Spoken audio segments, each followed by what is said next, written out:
আসসালামু আলাইকুম viewers, welcome back to my channel Samira সঞ্জনায়। আবারও নতুন একটা রেসিপি নিয়ে আপনাদের মাঝে চলে আসলাম।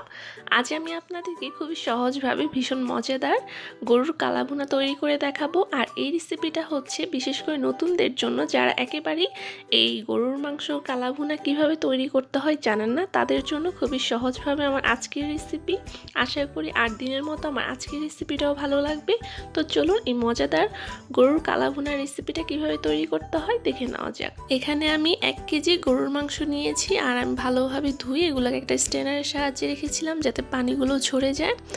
আর এখন আমি এগুলো চলে যাব রান্নার জন্য। এখানে আমি একটা প্যানের মধ্যে মাংসগুলো নিয়ে নিয়েছি আর এর মধ্যে আমি 1 কাপ পেঁয়াজ কুচি দিয়ে দিলাম আর আধা কাপ দিয়ে দিলাম সরিষার তেল। এখানে অবশ্যই সরিষার তেলটা ব্যবহার করতে হবে।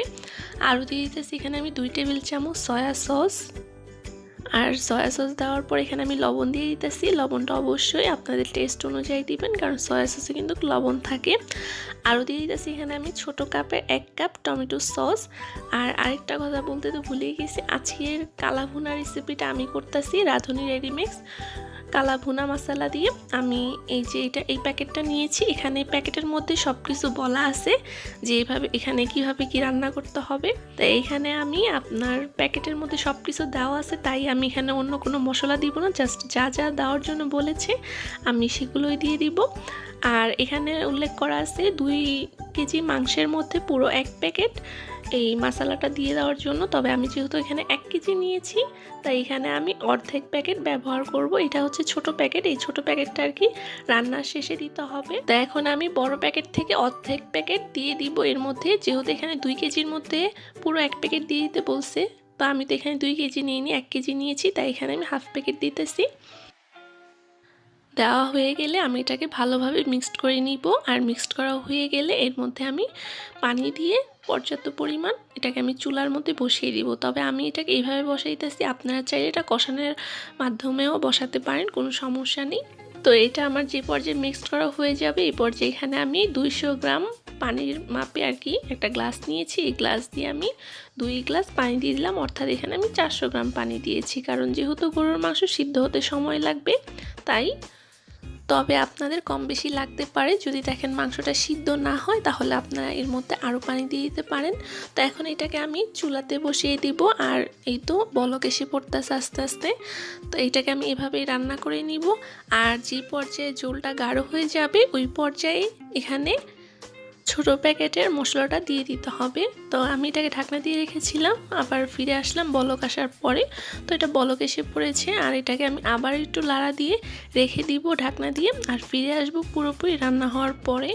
এখানে প্যাকেটের মধ্যে লেখা ছিল 2 কেজি মাংসের মধ্যে 1 কাপ তেল ব্যবহার করার জন্য। তা আমার যেহেতু 1 কেজি মাংস নিয়েছি তাই এখানে আমি আধা কাপ সরিষার তেল ব্যবহার করেছি। তবে আপনারা আপনাদের পছন্দ মতো কমিয়ে বাড়িয়ে দিতে পারেন।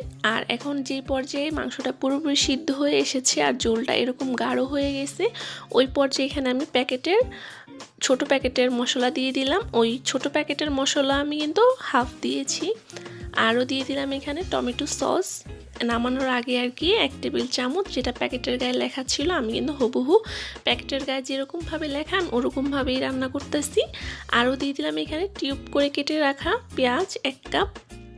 তো এটাকে এখন আমি আবারও মিক্সড করে রেখে দিব ঢাকনা দিয়ে। আর যে পর্যায়ে মাংসটা কালো হয়ে না যাবে ওই পর্যায়ে এটাকে চুলাটাকে মিডিয়াম আঁচ করে রান্না করে নিতে হবে।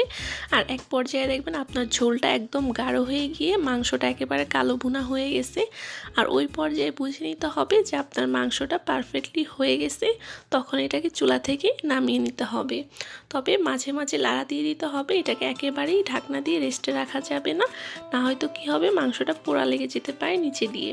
আর এরই মাঝে তৈরি হয়ে গেল আমার ভীষণ মজাদার গরুর মাংসের কালা ভুনা রেসিপি। আশা করি নতুনদের জন্য খুবই সহজ হয়েছে আমার আজকের রেসিপিটা। আর এর উপর এখন আমি কিছুটা পেঁয়াজ বেরেস্তা দিয়ে দিতেছি। আর রেসিপিটা দেখতে যেমন সুন্দর হয়েছে, খেতেও খুবই সুস্বাদু হয়েছিল। তা আমার রিকোয়েস্ট, আপনারা অবশ্যই বাসায় তৈরি করবেন আর আমাকে কমেন্ট করে জানাবেন আমার রেসিপিটা আপনার কাছে কেমন লেগেছে। তো আজ এখানেই বিদায় নিচ্ছি, সব অনেক বেশি ভালো থাকবেন।